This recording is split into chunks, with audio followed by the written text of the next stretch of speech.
బ్రతుకు మారాలన్నా మెతుకు దొరకాలన్నా ఉన్నది ఒకటే మార్గం, చదువుతూనే అది సాధ్యం.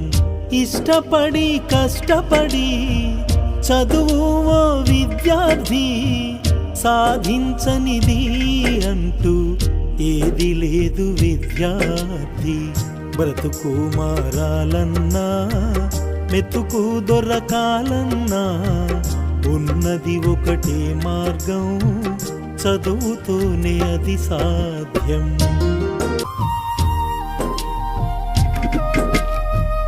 అంబేద్కర్ చదువుకొని రాజ్యాంగం వ్రాసినడు, దేశాలలో పేరు తెచ్చుకున్నాడు.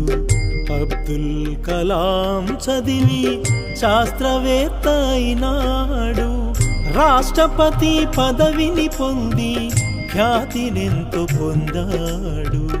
వారిలాగా చదువుకొని గొప్ప వాళ్ళు అవ్వాలి.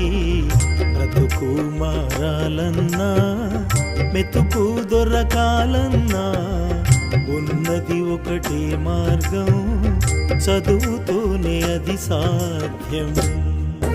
కాళోజీ చదువుకొని గొప్ప కవి అయినాడు, సామాజిక సమస్యలపై కవితలెన్నో వ్రాసాడు.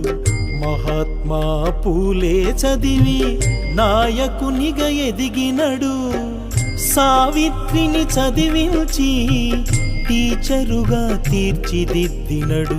గొప్ప వాళ్ళలాగా చదివి అనుకున్నది సాధించాలి. బ్రతుకు మారాలన్నా మెతుకు దొరకాలన్నా ఉన్నది ఒకటే మార్గం, చదువుతూనే అది సాధ్యం.